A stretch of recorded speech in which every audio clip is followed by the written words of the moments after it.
Hello guys, this is Rekha. Welcome to my channel that is Roheka classes. आज मैं आपके लिए एक बहुत ही अच्छी न्यूज़ लेकर आई हूँ जो कि उन लोगों के लिए है जो गवर्नमेंट स्कूल्स में टीचर्स बनना चाहते हैं या किसी भी अच्छे स्कूल में टीचिंग ज्वाइन करना चाहते हैं। ओके, तो जैसा आपको स्क्रीन पर दिख रहा है, ये हमारा एक नोटिफिकेशन है which is released by the AWES, that is army welfare education society. ये हमारी एक ऑर्गेनाइजेशन है जो कि आर्मी पब्लिक स्कूल, जो हमारे इंडिया में 137 अप्रॉक्स 137 आर्मी पब्लिक स्कूल्स हैं, इनमें जब भी टीचिंग से रिलेटेड वैकेंसीज आती हैं, रिक्वायरमेंट आती हैं, तो उनको जो फुलफ़िल कराती है वो हमारी AWES कराती है, आर्मी वेलफेयर एजुकेशन सोसाइटी कराती है। तो इस नोटिफिकेशन को आप अच्छे से देख लेना, ठीक है। तो वैसे तो मैं आपको इसको कंप्लीट इसका डिस्कशन करूँगी, इस नोटिफिकेशन का कंप्लीट डिस्कशन हम यहाँ करते हैं, बट फिर भी आप एक बार अपना डाउनलोड करके चेक कर लेना, ठीक है। तो यहाँ मैं आपको सबसे पहले आर्मी पब्लिक स्कूल्स के बारे में बताना चाहती हूँ, ये होते क्या हैं, ओके, और ये क्या वर्क करते हैं, और ये गवर्नमेंट है या अनएडेड है या एडेड है, ये मैं आपको सब बताऊंगी। Guys, before start this complete details of this notification, please do subscribe my channel and press the bell icon. Okay, so चलिए स्टार्ट करते हैं। जैसा यहाँ ऊपर आपको दिख रहा है, जनरल में there are 137 army public school, हम आपको बता चुके हैं, जो कि हमारे वेरियस लोकेशन पर लोकेटेड हैं। ओके, ये जो हैं ये मॉनिटर किए जाते हैं, हमारे मिलिट्री कमांडर होते हैं, वही इनको क्या करते हैं, मैनेज करते हैं। मतलब ये गवर्नमेंट स्कूल्स नहीं होते हैं, बट हम बोल सकते हैं ये गवर्नमेंट की तरह ही होते हैं, बट इनको जो मॉनिटर करते हैं वो हमारे मिलिट्री के ऑफिशियल्स करते हैं, ठीक है। यहाँ भी जो वैकेंसीज होती हैं वो रेगुलर होती हैं, परमानेंट होती हैं, ठीक है। फैसिलिटीज़ सारी आपको गवर्नमेंट वाली ही मिलती हैं। अब यहाँ बात करते हैं, there are approximately 8,000 teachers on the rolls of these schools. Out of these a large number get turned over every year due to various reason. ये हमारा जो APS, आर्मी पब्लिक स्कूल्स की शॉर्ट फॉर्म है APS, ठीक है। ये schools जो होते हैं ये एवरी ईयर वैकेंसीज निकालते हैं। ये जो टेस्ट होगा ये आपका एक एलिजिबिलिटी टेस्ट होगा। इसके बाद ये हमारा स्टेज 1 टेस्ट होगा, ठीक है। पहले आपका स्टेज 1 होता है, वो अभी आपको मैं आगे सिलेक्शन प्रोसेस में दिखाऊंगी, ठीक है। अभी हम आगे यही पढ़ लेते हैं जो दिया हुआ है, बात करते हैं सिलेक्शन प्रोसेस की। अब हमारा जो सिलेक्शन प्रोसेस है आर्मी पब्लिक स्कूल्स का, वो क्या है, ठीक है।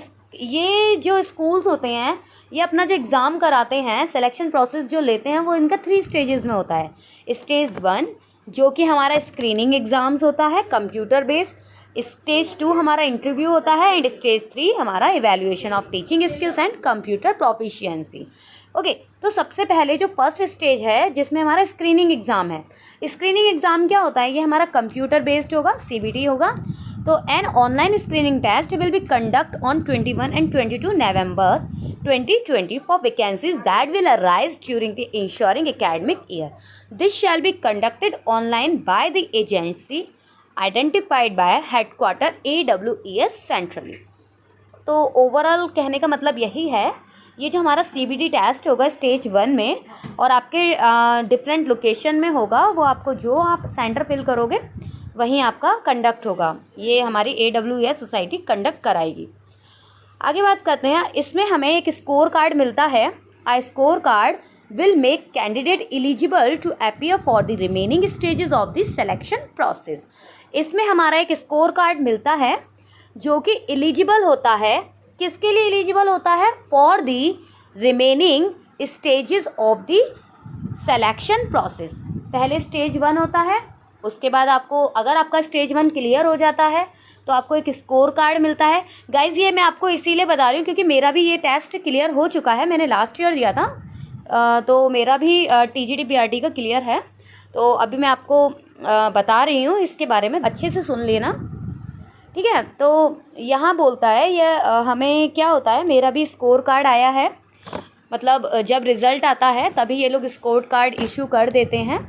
तो सबसे पहले यहाँ स्क्रीनिंग टेस्ट होगा आपका, देन आपका जो है स्कोर कार्ड आपको मिल जाएगा, और वो स्कोर कार्ड क्या होता है, एलिजिबल होता है फॉर द रिमेनिंग स्टेजेस, ठीक है ना। तो आपके जो सेकंड और थर्ड स्टेज में अगर आप जाएंगे तो उसके लिए आपकी एक एलिजिबिलिटी होती है, वो होती है हमारी score card of eligibility of first stage examination, ठीक है। हो आगे बात करते हैं स्टेज 2। स्टेज 2 में हमारा क्या होता है, interview, okay. As stated at note to para 2 above, the respective schools shall announce the vacancies available through various means like local newspaper, the school website, notice boards, etc. Candidates would have to apply in response to these announcements. The interviews may or may not be held at the location of the school. They may be held as per discretion of the local management at a convenient place at one of the other school. Stage 2 में overall आपका एक interview होगा, जो कि जहां आपके army public schools हैं उनकी लोकेशन पर हो सकता है, या फिर वो चाहें तो दूसरी जगह भी उसको दूसरी जगह भी आपका इंटरव्यू रख सकते हैं, ठीक है। तो मतलब जैसा उनको ठीक लगेगा, जैसा कॉन्वीनियंट होगा, उसी के अकॉर्डिंग आपका इंटरव्यू हेल्ड कराएंगे। आगे बात करते हैं स्टेज 3, जो कि होता है evaluation of teaching skills and computer proficiency. यहाँ पर लैंग्वेज टीचर्स के लिए स्टेज 3 होता है। For language teachers written test comprising essay and comprehension of 15 marks each will be held along with evaluation of teaching skills. Selection committee may also hold computer proficiency test if they so desire. Stage 3 में हमारा teaching skills और computer proficiency test होता है। ये किसके लिए होता है, सिर्फ उन टीचर्स के लिए होता है जो लैंग्वेज के टीचर होते हैं ना, लैंग्वेज टीचर्स के लिए, जैसे कि हिंदी, इंग्लिश, संस्कृत, मराठी, तेलुगु वगैरह, ठीक है। तो इनके लिए हमारा क्या होता है, अलग से ये स्टेज 3 होता है। अब आगे बात करते हैं, जो इम्पोर्टेंट है वही पढ़ेंगे, ठीक है। ऑनलाइन स्क्रीनिंग टेस्ट जो होता है वो हम आपको बता चुके हैं, 21 एंड 22 नवंबर को होगा 2020 में, ठीक है। 21 एंड 22 नवंबर 2020 को होगा, और कंट्री की वेरियस लोकेशंस पर होगा।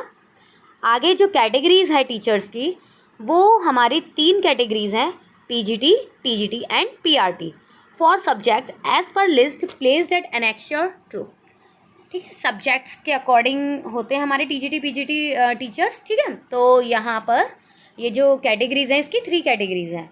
आगे बात करते हैं क्वालिफ़िकेशन, इसकी जो एलिजिबिलिटी है वो क्या है।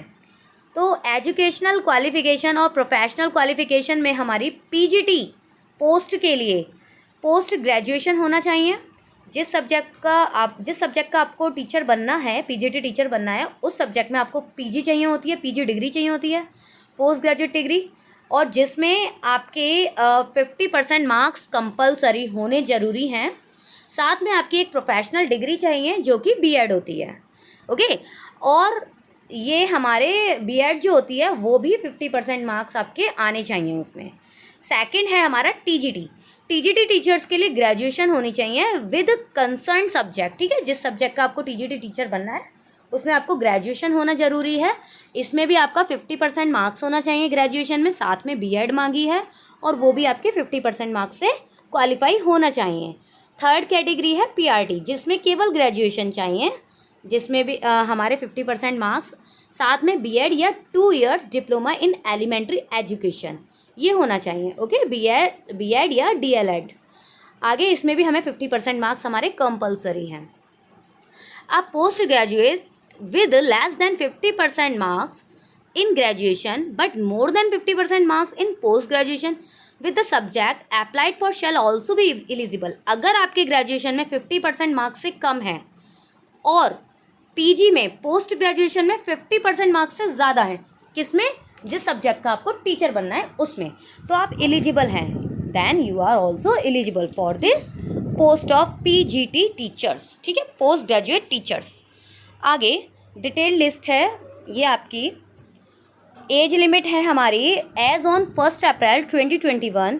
फ्रेश कैंडिडेट्स जो होंगे, ठीक है, जिसके पास लेस देन 5 ईयर्स एक्सपीरियंस होगा, उनकी जो एज लिमिट है वो बिलो 40 ईयर्स होनी चाहिए, ठीक है।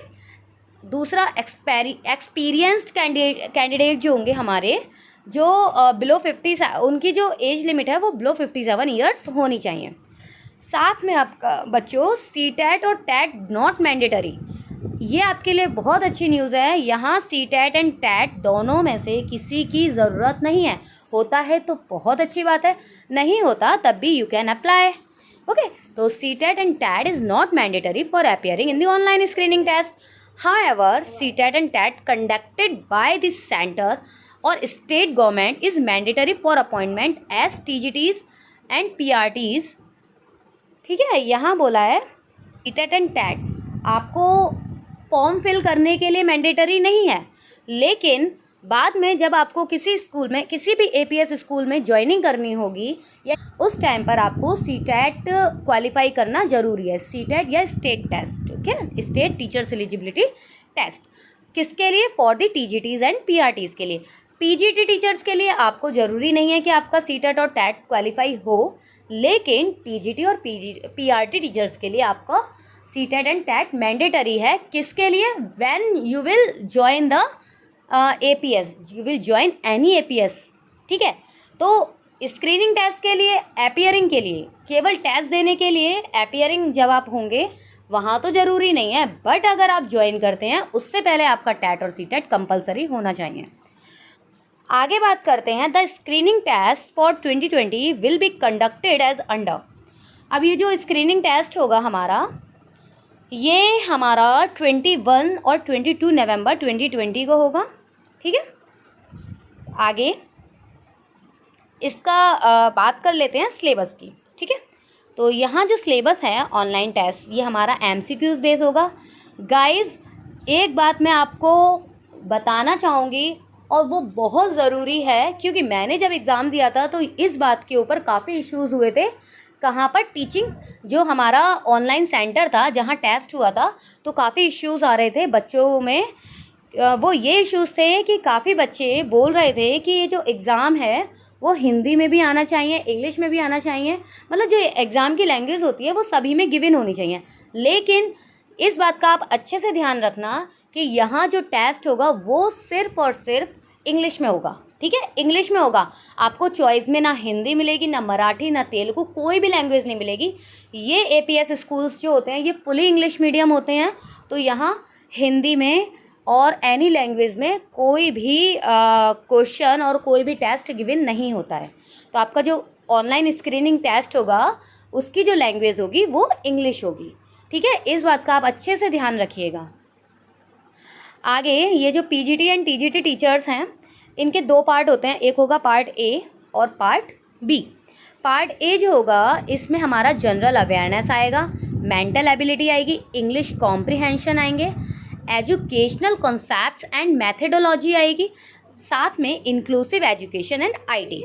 ये सब्जेक्ट्स के ये कंटेंट्स आपके दिए हुए हैं, सब्जेक्ट्स दिए हुए हैं, आप इनकी तैयारी करना। किसके लिए? जब भी आप PGT एंड TGT के लिए अप्लाई करो। तो ये PGT TGT टीचर्स जो होते हैं ये 2 पार्ट्स में होगा, part A and part B, मतलब कि 2 आपके एग्ज़ाम्स होंगे। ठीक है, ध्यान रखना, 2 होंगे, एक पार्ट A होगा, एक पार्ट B होगा, और उसी दिन होंगे, सेम डे आपके ये एग्ज़ाम होंगे। पहले पार्ट A हो जाएगा, ठीक है, फिर पार्ट B होगा।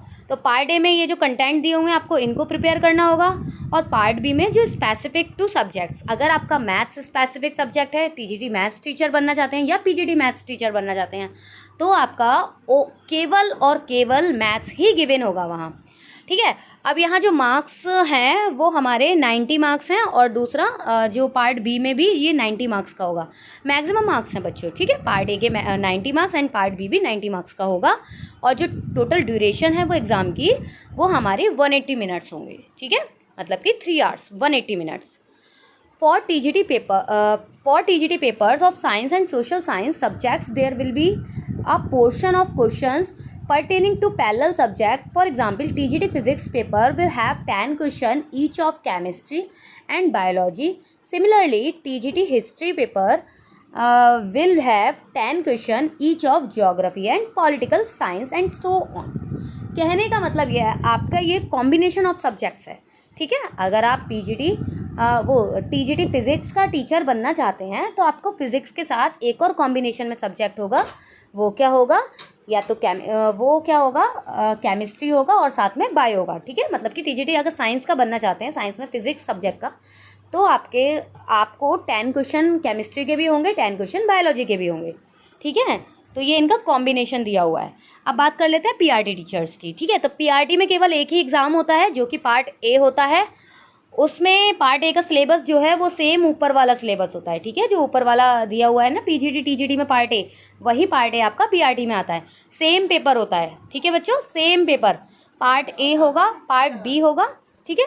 तो जो पीआरटी वाले हैं वो सिर्फ पार्ट ए देंगे और टीजीटी और पीजीटी वाले हैं वो पार्ट बी भी देंगे, मतलब part A plus part B, ये दोनों एग्ज़ाम देंगे, ठीक है। ये भी 90 मार्क्स का होता है और इसमें 90 मिनट्स हमारी क्या होती है, टाइम ड्यूरेशन होती है। Candidate desirous to appear for vacancies of Hindi और Sanskrit teachers will get a bilingual paper. A small portion of the paper shall however be in English only as the job assignment would be in an English medium school. जो अभी मैं आपको बता चुकी थी पहले ही कि ये स्कूल ऐसे होते हैं जो सिर्फ़ और सिर्फ इंग्लिश मीडियम होते हैं और इनका जो पेपर होता है, ऑनलाइन स्क्रीनिंग टेस्ट जो होता है वो सिर्फ किस में होता है, इंग्लिश में होता है, ठीक है। तो आप ये उम्मीद मत करना कि वो आपका, अगर आप जिस भी लैंग्वेज के टीचर हो उस लैंग्वेज में एग्ज़ाम हो जाएगा, उस लैंग्वेज में एग्ज़ाम आ जाएगा, ठीक है, या हिंदी में आ जाएगा, तेलुगु में आ जाएगा, मराठी में आ जाएगा, इवन एनी लैंग्वेज में।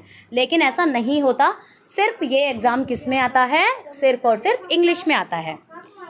आगे, PGT TGT candidates who fail in part B but pass part A में opt to take a score card for PRT subject to meeting other qualification. Okay, तो यहाँ पर क्या बात बताई है इन्होंने, अगर आप पीजीटी टीजीटी कैंडिडेट्स हैं, अगर आप पीजीटी टीजीटी कैंडिडेट्स हैं जो कि फेल हो जाते हैं पार्ट बी में लेकिन पार्ट ए में पास हैं, तो आपको पार्ट ए मतलब कि पीआरटी टीचर्स के लिए ले लिया जाएगा, ठीक है। अब बता देती हूँ क्या होता है। मैंने सपोज पीजीटी टीजीटी टीचिंग के लिए मैंने फॉर्म फिल किया है, ओके। उसके बाद अगर मैं पीजीटी टीजीटी टीचिंग के लिए मैंने अप्लाई करा है तो मेरे कितने पार्ट होंगे, 2 पार्ट मेरे को एग्ज़ाम जो देना होगा वो दोनों पार्ट का देना होगा, पार्ट ए का भी पार्ट बी का भी। लेकिन बाई चांस अगर मेरा पार्ट ए क्वालिफाई है और पार्ट बी क्वालिफाई नहीं है, 50-50 मार्क्स लाने हैं एलिजिबल के लिए, पार्ट ए मेरा क्वालिफाई है और पार्ट बी क्वालिफाई नहीं है, तो मेरे को क्या किया जाएगा, ये लोग मुझे पीआरटी में अपने आप ही क्या कर देंगे, एलिजिबल कर देंगे। किसके लिए, पीआरटी टीचर्स के लिए, ठीक है, क्योंकि पीआरटी टीचर्स के लिए सिर्फ और सिर्फ पार्ट ए हमें देना होता है। तो ये इनका कुछ प्रोसेस है। अब आपके आगे बात करते हैं। Scores will be normalised to 100। There will be a negative marking 1/4 marks will be deducted for each wrong answer. 1/4 की यहाँ नेगेटिव मार्किंग होती है। Part A and B will be available together and the candidates have freedom to answer question in the order in which they prefer, ठीक है। किसी भी आप order में आप एग्ज़ाम दे सकते हैं, पार्ट ए और पार्ट बी का, ठीक है। पहले पार्ट ए देना चाहें या पहले पार्ट बी देना चाहें, आप दे सकते हैं। To qualify the candidate must score minimum 50% marks in each part. Qualification marks जो होते हैं, इसके क्वालिफाइंग मार्क्स जो होते हैं यहाँ वो 50% मार्क्स होते हैं इन ईच पार्ट, ठीक है। एग्ज़ाम फीस दी हुई है इन्होंने ₹500 जो कि नॉन रिफंडेबल होती है। रजिस्ट्रेशन जो इसके शुरू होंगे विल बी ओपन फ्रॉम 1 अक्टूबर 2020, मतलब कि आज 2 अक्टूबर हो गई सॉरी। तो हमारी 1 अक्टूबर 2020 से 20 अक्टूबर 2020 तक इसके रजिस्ट्रेशंस ओपन रहेंगे। और candidate can register 10 AM on 1 October 2020 to 5 PM on 20 October 2020. Thereafter the portal will be closed for registration. आगे हम बात कर लेते हैं। ये कुछ इनका वो दिया हुआ है फॉर्म फिलिंग के लिए। आपकी जो प्रोसेस है, इस प्रोसेस को आप देख लेना। आगे ये जो एग्ज़ाम सेंटर्स हैं, a list of exam centres will be available on the registration portal. ठीक है, रजिस्ट्रेशन पोर्टल जो होगा वहाँ पे एग्जाम सेंटर्स की लिस्ट दे दी जाएगी। ठीक है, the candidates are required to fill in 3 choices in order to preference. आप अपनी प्रेफरेंस के ऑर्डर पर 3 चॉइसेस फिल कर सकते हैं। आगे बात कर लेते हैं एग्ज़ाम रिजल्ट्स। ठीक है, will be put up on the same portal. उसी पोर्टल पर आपको एग्ज़ाम रिजल्ट मिल जाएगा। गाइज एक और बात ध्यान रखना, इसकी जो वेबसाइट है, जो फॉर्म फिल करने के लिए वेबसाइट है, वो ये है हमारी ऊपर जो ब्लू में दी हुई है, http, ठीक है,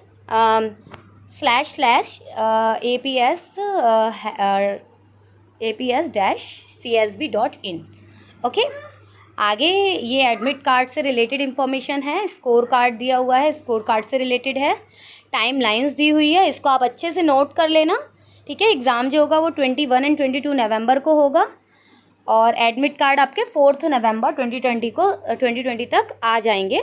ठीक है, या इसके बाद अपलोड हो जाएंगे 4 नवंबर 2020 तक, और रिज़ल्ट आपका 2 दिसंबर 2020 को आ जाएगा। गाइज़ ये जो इन्होंने टाइमलाइंस दी है, इनकी बहुत हार्ड शेड्यूल होता है, मतलब काफ़ी अच्छे, जो टाइम इन्होंने डिसाइड कर दिया उसी टाइम पर ये रिज़ल्ट देते हैं, उसी टाइम पर एग्ज़ाम कंडक्ट कराते हैं। तो आप मतलब इनका जो शेड्यूल है वो बहुत ही अच्छा है। तो ठीक है, आप अच्छे से तैयार कर लेना अगर आपको ये एग्ज़ाम देना ही है। इसमें एक और बात मैं आपको बताना चाहती हूँ, कुछ सैम्पल क्वेश्चन पेपर दिए हुए होते हैं, वो सैम्पल क्वेश्चन पेपर दोनों के दिए होते हैं, पार्ट ए के भी पार्ट बी के भी, जो इनकी ऑफिशियल साइट पर ही मिलते हैं। ठीक है, इनकी ऑफिशियल साइट पर हमें पार्ट ए और पार्ट बी दोनों के लिए सैम्पल पेपर मिल जाएंगे। आप चाहें तो वहाँ से परचेज़ कर सकते हैं और उनके बेस पर तैयारी कर सकते हैं। आगे बात कर लेते हैं, ये कुछ कोविड-19 अभी हमारा ये जो पेंडेमिक है ये चल रही है, तो उसकी वजह से कुछ ये जो रूल्स हैं ये दिए हुए हैं, इनको आप पढ़ लेना। ठीक है, तो आपको काफ़ी सही रहेगा आपके लिए। आगे ये हमारे आर्मी पब्लिक स्कूल्स जो होते हैं उनकी लिस्ट दी हुई है, टोटल 137 होते हैं, जो कि मैं आपको बता चुकी हूँ। ठीक है, आपका जब रिज़ल्ट आ जाएगा तो इंटरव्यू के लिए आप किसी भी आर्मी पब्लिक स्कूल में अप्लाई कर सकते हैं, ये आपको दिए हुए हैं। ठीक है, आगे ये जो सब्जेक्ट्स हैं, लिस्ट ऑफ सब्जेक्ट्स दी हुई है। ठीक है guys, okay, this is the complete information, syllabus, time schedule, eligibility, overall everything regarding to the APS schools. ठीक है, bye bye, take care. Video पसंद आया हो तो please like, share and subscribe also.